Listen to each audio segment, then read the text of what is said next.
Hi, ഇന്നൊരു അച്ചാർ recipe ആയാലോ? നാരങ്ങച്ചാറാണ് ഉണ്ടാക്കുന്നത്. റെസിപ്പി ബൈ അമ്മ.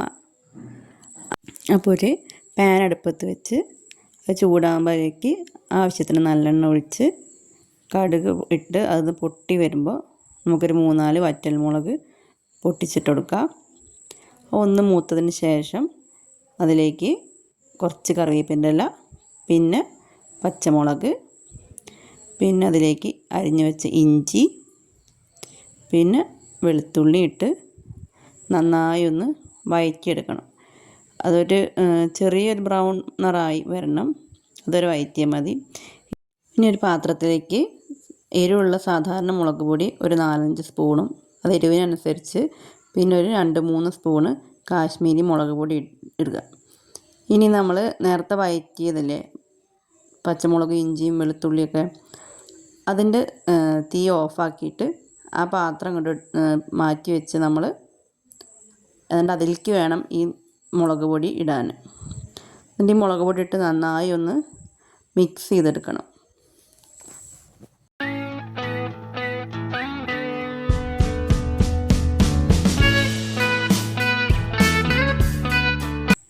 പിന്നെ ഇതിലേക്ക് നമ്മൾ കടുകും ഉലുവയും കൂടി പൊടിച്ചതാണ് ചേർക്കണത്. പിന്നെ നമ്മൾ കായപ്പൊടിയും ചേർക്കുന്നുണ്ട്. എന്നിട്ട് ഇത് നന്നായിട്ടൊന്ന് ഇളക്കി യോജിപ്പിച്ചെടുക്കണം. ഇതൊക്കെ നമ്മൾ അടുപ്പത്ത് നിന്ന് എടുത്ത് വെച്ചിട്ടാണ് കേട്ടോ ചെയ്യണത്. ഇനി അടുപ്പത്ത് വെക്കേണ്ട ആവശ്യമില്ല.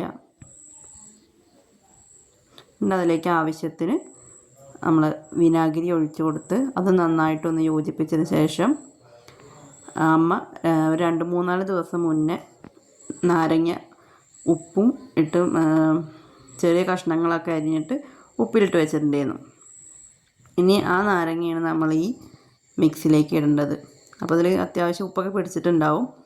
ഇനി ബാക്കി നമ്മൾ ഉപ്പ് ഇതൊക്കെ ഒന്ന് മിക്സ് ചെയ്തിട്ട് നോക്കിയതിന് ശേഷം നമ്മൾ ആവശ്യത്തിന് ഉപ്പിടുള്ളൂ.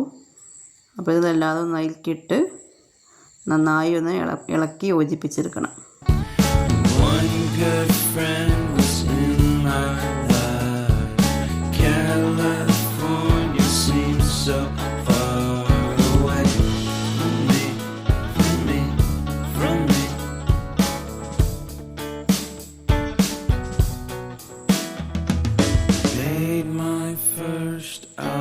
ഇനി നന്നായി ഇളക്കി വെച്ച ശേഷം ഉപ്പൊക്കെ നോക്കിയപ്പോൾ കുറച്ച് ഉപ്പ് കുറവുണ്ട്.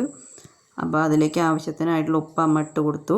എന്നിട്ട് ഇതൊന്ന് നന്നായിട്ടൊന്ന് ഈ ഉപ്പ് എല്ലായിടത്തും ഒന്ന് എത്തുന്ന രീതിയിൽ നന്നായിട്ടൊന്ന് ഇളക്കിയതിന് ശേഷം അമ്മ പിന്നെ അതിലേക്കൊരു 1 സ്പൂണ്, ഇപ്പോൾ ഇവിടുത്തെ സ്പൂൺ ചെറുതായതൊരു 1.5 സ്പൂൺ ഇട്ടു.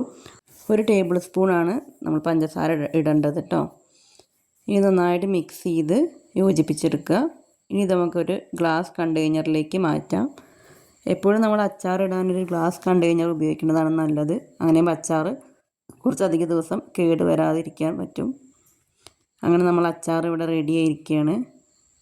ഞങ്ങളുടെ വീഡിയോ ആദ്യമായിട്ടാണ് കാണുന്നത് വെച്ചാൽ സബ്സ്ക്രൈബ് ചെയ്യാനും ലൈക്ക് ചെയ്യാനും ഷെയർ ചെയ്യാനും കമൻറ്റ് ചെയ്യാനും മറക്കരുത്. ഈ റെസിപ്പി ഇഷ്ടമായെങ്കിൽ എല്ലാവരും ഒന്ന് ട്രൈ ചെയ്ത് നോക്കുക.